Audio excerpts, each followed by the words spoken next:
Welcome to Grid Live Saturday edition because we have MotoGP, Solidarity, Grand Prix, a sprint race to recap, Supercars Series Championship decided, what's left in Adelaide, and the grid ranking down to Pecco Bagnaia and Jorge Martin.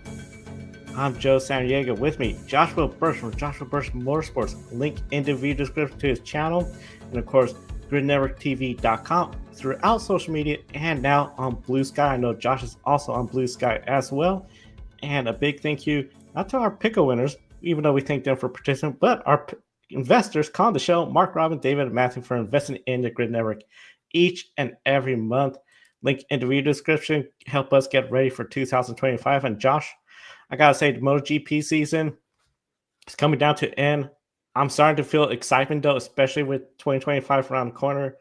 We know there's been rumors of a new logo that's going to come out after Barcelona. But, of course, we will know also who's the champion, because the sprint race was the first opportunity to see where Jorge Martin, Pecco Bagnaia rank amongst each other. Pecco claimed the pole, started the race up front. Jorge Martin qualified fourth at the initial start, very aggressive. Made to third behind Enea Bastianini, of course, Pecco's teammate. He then got around, broke the slipstream, got away, especially when we saw Franco Morbidelli fighting Enea Bastianini, but as he faded, and then when Alex Marquez faded away, he came back on the last lap to snatch second place from Jorge Martin. So Pecco wins, Enea Bastianini second, and Martin third. I have to ask you, do you believe Enea Bastianini is playing the team order game despite being out of a ride next year? It's very strange because all season long, Enea has looked to not want to help Pecco in any way, shape, or form. And then all of a sudden, it comes down to the last Grand Prix, and he's suddenly playing the wingman game. I said in commentary, he's an excellent man for doing so because when his teammate needs him the most, he finally starts playing the game. Been a few jokes around the paddock saying maybe a couple of extra million euro were stuffed in his leaving due package as well in order to play this game. But you're right, he's not with a ride next year. He's not going to be in the main Ducati team. He's been bumped out in order to put Marc Marquez in. Many argue maybe he should be helping Jorge Martin, who has also been sort of forced out of the Ducati program. But Bastianini, who, of course, when we all found out that he wouldn't be riding back in the Mugello round in May, very much put out the stoppers, defended against Marc Marquez, attacked Jorge Martin, and now he's done exactly the same today. He's just going all out. So I think he is playing a team game. I think he's got a couple of extra bucks for it. And definitely I think he's going to help his factory teammate in order to get a championship. And he helped him today by stopping Martin with some brilliantly defensive moves and a brilliant lunge at turn 5, which almost put Martin out of the race. And Megan said in the commentary as well that he sort of had to do it. It was inevitable he was going to, because otherwise it would have been practically over before the championship battle had even really begun. Didn't expect it at turn 5. Didn't expect it to be as close as it was. And a couple of times in the race, they were almost kicking each other. In fact, Martin at one point playing footsie with him. Literally toe-to-toe, those two were racing each other very hard, Josh. And you bring up a lot of good points, because I feel with Enea Bastianini, he's nicknamed the Beast because we've seen what he's done in the past, especially with Grazzini. Super talented, and I feel last year was just dreadful year with the injury. This year, he's clearly the second rider, and I almost feel, again, a little bit that short end of the stick, especially with Marc Marquez. Seems to be 100% is going to get that ride. So I think he is trying to show, I can still get it done. I need to go somewhere next year if it means helping out my teammate, because I think he'll race hard for second place, but if Pecco's the leader, I don't see that pass happening. And I think Pecco will feel pretty comfortable knowing that he'll be behind. Now, of course, Pecco must-win situation. He could still rely on second place, but he'll need Martin to be further down, some factors here and there. Go out, win the race. That's the most you could do. Martin, 9th place or better to claim the championship. So even if Pecco gets that win, 9th place or better for Martin, he is the MotoGP world champion. Do you think Martin can get the job done? It's so unpredictable. I said at the end of the broadcast that this championship has got one more surprise left to swing. I don't know which way it's going to go, but I've just got this very strange feeling it's not going to be as simple as everyone's been saying it, because this championship, several times this year, they've been level on points. Several times it's swung between Bagnaia and Martin. Martin's won more sprint races this year. He's only had 3 Grand Prix victories compared to Pecco Bagnaia, who's had now 10 Grand Prix victories in a single season. Pecco could become a rider to have as many wins and never win the championship. So it's quite bizarre thinking about it. He's had, out of his 25 points a win, he's had 10 of those. So you add those up and combine it, and he's trailing in the championship by 19 points. It's a really strange situation. The way the sprint races have added into the factor has really corrupted the championship. Martin's had 16 second places this year in main Grand Prix, won 3 times. He has been Mr. Consistent. He's battled for second places and not gone after the win for the extra 5 points, whereas Bagnaia has done so. And that's the only reason they've stayed so close together throughout the year in the main Grand Prix. I would say if it wasn't for the sprint race, this championship would have been wrapped up about 3 or 4 races ago, maybe at Japan. The sprint racing has added in this, it's going to go down to the final round. Whether I like that or not, I don't entirely know. But I'm just happy it wasn't decided in the sprint race. I have this feeling that we might even have the situation where it's a count back, which is possible because if Bagnaia finishes second and Martin finishes 14th or even 15th, he'll get a point and Martin will get 20 for the win, which leaves that 19-point gap level. In that case, Bagnaia would win the championship with having 10 wins, or in this case, 10 wins and Martin having 3. So I'm hoping that doesn't happen, but these two, we saw in Malaysia, quite hard together. I don't know who I'm picking for the championship. Brain, obviously, it is going to be Martin, but your heart kind of says that Pecco could still do it. It's such a tight weekend. Nobody knows. And everybody I've spoken to, Joe, in the paddock has said, it's one of the weirdest weekends in almost decade now of not knowing who's going to win the championship. It's akin to almost 2015 when we had Lorenzo and Rossi, whereas in that round we knew Rossi had the penalty. But in terms of who's going to win the championship, everyone's flip-flopping. So, yeah, I don't know. I can't answer that question because I don't know. I've said on the show before, I don't think either of them deserve a championship because, in my opinion, it's not who's finished first, it's who hasn't crashed this year. And I think both of them would be schooled by Marc Marquez, and I'm expecting Marquez to be the champion next year. So it's difficult, that one, for me.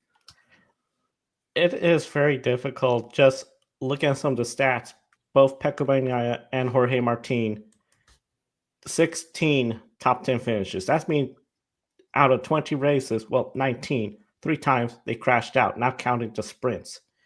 You look at just the Grand Prix, Pecco Bagnaia, 10 wins, 1 second place finish, 4 third place finishes. Jorge Martin, 3 wins, 10 second place finishes. That gives him a 2 race advantage when it comes to first and second place, which we know their unique point system of the top 15 scoring points, not exactly the biggest drop compared to F1 from the win down to second and third. Gives him that little upper hand, but when we factor in the 2 third place finishes he has, next thing you know, he has that advantage of 4th place where Pecco has a 5th place. Then the sprint races just throws it all together where we've known Martin has really outperformed Pecco. And I feel that is what, as you said, this on paper, this race championship should be over. 10 wins to 3 second place to 3 wins. It just, this championship is so complex with the sprint race. It adds in that element. You can't have a dull sprint race weekend where you just, I'm not going to focus on the Grand Prix. I'm not going to do anything. And here we are. I would just find it hard to believe, Josh. I know they said Pecco's the 6th rider to have 10 wins in the season. Correct me if I'm wrong. I think the other 5 riders have won the championship that year, and he'll be the first not to if he can't get it done. Yeah, right on. Last one was Valentino Rossi. I think also, no, because Mark didn't have it in 2015. That was very much the Yamaha year. I think he got 6 wins that year, Mark Marquez, off the top of my head. But no, yeah, since Valentino Rossi, who got 10 wins in a single season, Agostini's done it as well. So I think even Casey Stoner did it at one point. It's the case of you don't win this many races and then don't win the championship. It's almost akin to what we're seeing with Max Verstappen. It almost happened this year in Formula One, where Verstappen's won, 8 Grand Prix now this year compared to everybody else, and he was almost losing the gap in the championship. It came down to 3 points at one point in the championship, coming after Miami and then again in Hungary. So it's the swings and roundabouts of how it's sort of going in motorsport with these point systems, the different ones you have. Arguably, I think MotoGP have got the best point system compared to everybody, because it rewards you down to 15th place, but still leaves either 6 or 7, depending how many are in the race, positions where you can have a bad day. And in MotoGP, it works because if you fall and get back up, you're immediately out of that points paying position. So it benefits, and it doesn't help every team. We've seen this year the Repsol Hondas, well, now going to be next year Castrol because Repsol's left. They have constantly been at the back of the field and have picked up 1 or 2 points, but quite often, even they've gone down and finished behind riders who have completely crashed out of the race and got back on and only done 2 more laps because they've just been so slow on the circuit. So it doesn't reward everybody, but what it does do is create this tension at the front of the championship where you get 25 for a win, 20 for second. But then in the sprint race, you get 10 for a win, 9 for second, so on, so on. So it kind of works in terms of balancing it all out. And I like that. And I wish Formula One would adapt it. They did talk about it, didn't they, mid-season? And then they sort of kicked it off and said, no, we're not doing that. So I think it works. In my brain, it works to go from 20, 25, 20, 18, and so on, and not to go from the 25 straight to 18 that Formula One do, to have that big gap, because it just takes too much. Because why have that bigger gap at the front of the championship when even in the old point scoring set in Formula One, it went 10, 8, 6, only a 2-point gap. So why have this big of a gap? I hate it. I really do. It makes no logical sense to me how point systems work in Formula One when MotoGP do it, and we consistently now get banging races and championships for the 2nd year running, and then the 7th time in the modern era, since Dorna rebranded to MotoGP in 2002, that it's gone down to a last chance decider. Look at Formula One. We've only had that about 5 times. So it sort of stands to reason that this point system works. It is a very interesting point system. I traditionally more the fan of the FIA just because the big gap and the top 10 is like, oh, that's easy. But you got a lot of points, especially MotoGP 25, 20, 15. That's your podium. Then you're going to have a gap 15 to 13 from 3rd to 4th, 11, 10, and then the single digits down to 1. I do like how it doesn't reward everyone points. You have to be in the top 15 spots. And we have 22, 23, 24, depending on if we have wildcard riders, good size field. So you can't just put along, get points. And with the sprint, it does add to where you have to go out there and perform well on these sprint races. You can't just mosey along. You can't just not worry about it, because in the case of Pecco Bagnaia, this championship could have been over if we didn't have the sprint races. But here we are. He needs Martin to have a horrible day. And this is not the same Jorge Martin. The past 2 years, where I feel we can almost count he's going to make a blunder mistake, pushing it too hard, losing the race on the last lap leading. But after today, I think you saw the post-race interviews. He just said, just a normal race. He had a smile on his face. That could have easily been, I think, 2 years ago, a frustrated Martin, critical of Enea Bastianini, feeling like he's been wrong. He just had that smile. We saw him shake his head, but after the race, he just seems to be in a calm spot. Martin trying to get it done. But we know the one thing I mentioned a little bit about the team order games, we got to be honest too. Ducati they are powering the factory team, Martin's team, Grazzini. They all got Ducati power. I have to ask, as we saw this occur in the NASCAR Cup Series at Martinsville, the Martinsville manipulation incident, where Chevrolet and Toyota both, some way, encouraged their drivers to race differently. We saw Alex Marquez was pressuring Enea Bastianini, but when he went wide on the second to last lap, that allowed Bastianini to just go for it, get second place. We saw how Franco Morbidelli was racing like a teammate early on, but faded away towards the end. Could Ducati step in and inform Grazzini or even Morbidelli to race a little differently, and especially Marc Marquez, who's going to be Pecco's teammate next year? I definitely think they're going to have a word with Marc Marquez, because it's been those three amigos for the last 6 or 7 races now who have been constantly together at the front of the field. So we even saw it back in Buddy Ram, where Marc was second and hounding down the lead and then dropped on the deck and almost took Martin with him.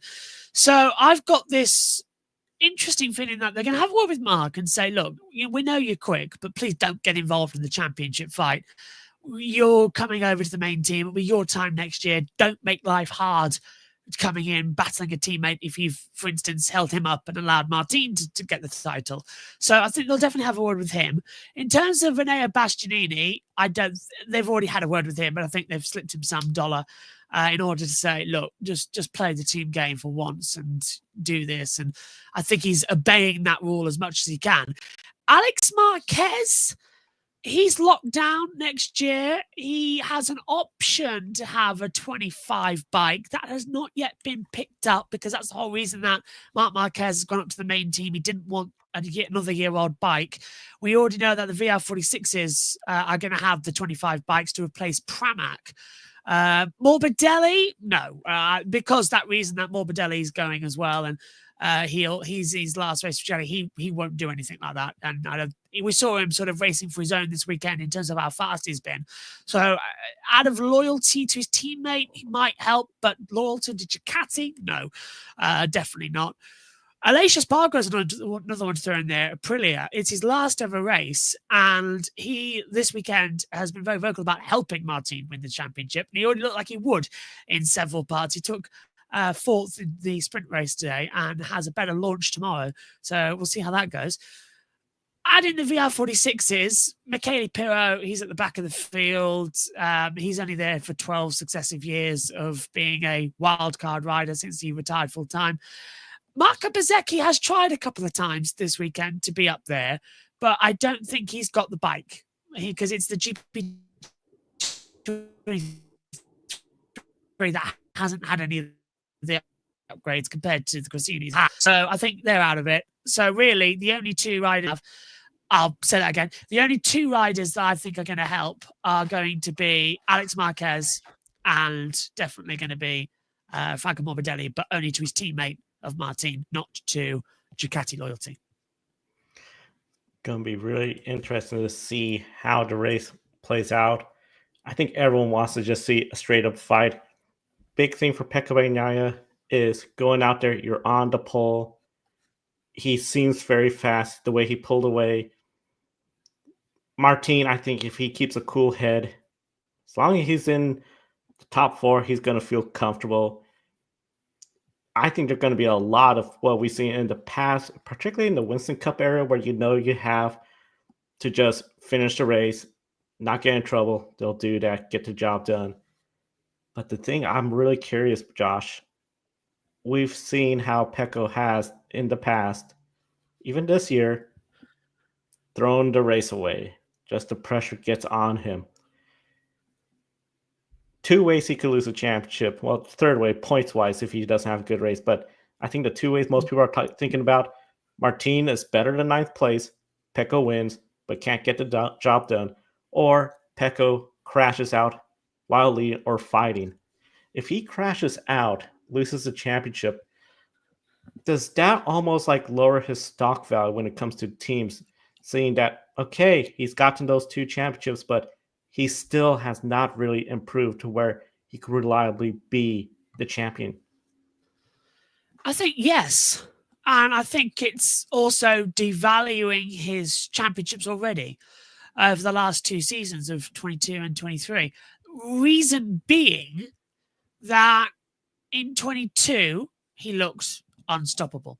23, he was a consistent rider, but again, he was inconsistent. They both crashed. That's continued to this year. And I've been saying many a time in commentary that neither of them, in my opinion, deserve the championship because they've both done mistakes too much. They've both crashed out too much. They've both made too many mistakes. And since I said that, Martin has actually improved. He's stepped up the game and he's gone, okay, I really do need to settle down now. This is my last chance possibly to win a championship in a long, long time, if ever, because he's going to Aprilia. So he sort of stepped up and got another level. The move on the inside of Buriram was a champion's move. The rides he's been doing in mixed conditions, Australia was another good example as well. And in wet races and the battle he had in Sepang, he didn't win it, but he was fantastic with it. So, yeah, I think we're definitely seeing Martin this time has sort of finally learned and sort of matured a little bit. And for the first time, I'm seeing him as a champion. I mean, I think he'd be deserving one. But so would Bagnaia. But Bagnaia, to me, he won't be remembered. If he loses the championship, he won't be remembered as a two-time champion who then got beaten fair and square. He'll be remembered as a two-time champion who kind of looked into it and then a championship lost due to his own errors. So definitely not the case. And 110%, I'm expecting them all to get absolutely schooled next year by Marc Marquez, who is on a year-old bike already and has won the same amount of races as Jorge Martin of 3 apiece. Don't mention the sprints. But yeah, it's going to be a situation where this is not going to last long. And when we have, this is why I'm so excited for next year. For the same reason I'm excited for Formula One. Formula One, because all the teams are close up together finally and all that lot. But in MotoGP, it's because they've finally broken up the Ducati 8, put them all with different teams, but all of them are capable of winning the championship. And I'm so excited for that. So sort of grit your teeth, bear it. Someone's going to win the championship tomorrow. It's very exciting. But then Tuesday, the test day, everyone's eyes are going to be on stalks looking at Marc Marquez on the 25 bike. We're going to see Martin on the Aprilia, Gas Tech 3s. Acosta's coming into the main KTM teams. He already had the factory bike, but he's going to be so much more faster. There's a lot to look forward to for next year. And I'm sort of more excited for that than the championship tomorrow. Championship tomorrow. Wow, it's still okay. Going to be decided last race. Martin, I think, has essentially wrapped up unless he has a massive mistake. Pecco Bagnaia, the pressure's on him. It's going to be really interesting to see how he turns it up. In the chat room, how cool would it be for the legendary Macau Motorcycle Grand Prix tonight? One of my favorite races. I know, Josh, you've been following the Macau race weekend. I'll be honest, I know this is a little bit different than MotoGP. But of course, motorcycles on a street course, the walls, the fence is just right there. Do you feel this is still sort of an event where it's sort of like, okay, it's on the edge of like being a safety issue? Because I know Isle of TT, everyone knows the Isle of Man, something bad's going to happen every year. It's just the nature of the beast. We haven't seen that in Macau recently for motorcycle. I think maybe 4 or 5 years ago, a rider passed away. What are your thoughts on the Macau motorcycle event? Lucky to get any running at all, to be fair, because we've had unusually rain in Macau. It doesn't rain that often, and it delayed every session. So I've caught up on the practice, and that led into qualifying. We couldn't call that, unfortunately, because sleep schedules and times and all that lot. It took too long.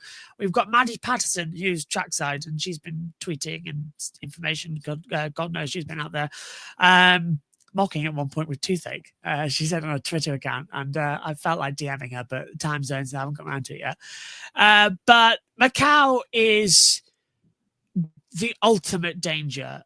I think Isle of Man is fast, and that speed kills. At Macau, you make a mistake. It's not the speed that kill you. It's the other riders that could run over you. It's a different mind game with road racing. And I'm really looking forward to calling it tonight. I'm on the motorcycles, and then I'm leading the GT coverage.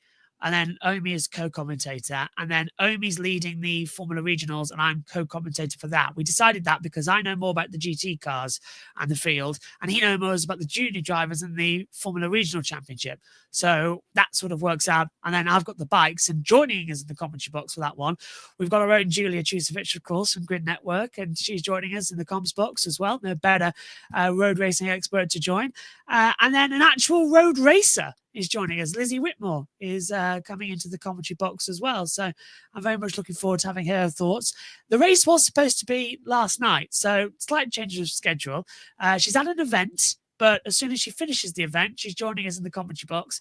And it's going to be a lot of fun to have an actual road racer describe what it's like to be inches away from death. And hopefully as well, we'll get the thoughts of what she feels and whether or not she'll do Macau, because she's done a couple of others and, of course, owns a hill climb event circuit. So I'm looking forward to it. And it's been another all-nighter. I thought I might get a week off for the all-nighters, but no. It's going to go a record, I think, 10 weeks now, Joe, where we've had night races across everything from MotoGP to Formula One to NASCAR and Macau, and then, of course, next weekend at Vegas. And I was supposed to be taking it easy over the past 6 weeks in surgery. I've done an awful lot, and luckily, I'm healing better. So adrenaline clearly is better than all the drugs they keep pumping into me to make me feel better and get better. So I'll take sport adrenaline any day of the week. It's going to be very interesting. Macau Grand Prix weekend continue on. They had their first TCR racing earlier today, last night, depending on your time zone. And Joshua, thank you so much for your time, as always. For MotoGP, of course, we got Supercars grid ranking, but we encourage everyone to check out Joshua Burst's channel, link in the video description. Of course, JBM Motorsports on social media, including now Blue Sky, where you find a lot of us. Thank you so much, Josh, and we'll go ahead and enjoy the rest of the day. And with that said, let's talk about the other race that occurred on the weekend, the Repco Supercars Series at Adelaide. The Adelaide 500 is back after a little bit of an absence, then a local election in Australia to bring it back. Well, came back, and Will Brown, he came back. He is the 2024 Repco Supercars Series champion. Came home right behind Broc Feeney, who got to win 888 Racing, using strategy to get this race win. And one of the big things, I think, when it comes to the Supercar Series, strategy, very important, because we saw how you had Randall Waters up front row. Here comes the pit stops. Broc Feeney short pitted, saved enough fuel, and took the win. Took the win ahead of Will Brown and then the two Fords. And overall, I just think this was a pretty uneventful race when it came to the on-track action. We did see Mark Winterbottom go for a single car spin. He resumed racing, went to pit road just to get the car checked out. But compared to what we saw in practice, where we saw some hard hits, including Richie Stanaway getting concussion, having to miss out the race, I think this race sort of played out a little bit on the conservative side. People are getting a little concerned, I think, of the racing product with this generation car, especially after the Bathurst 1000 wasn't the most eventful. Here we are, Adelaide, back again.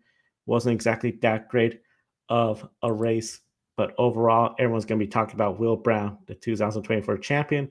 And of course, we'll be talking about it when we come back tomorrow. Grid Live wrap-up Sunday, noon Eastern, to recap the Supercar Series season and MotoGP season.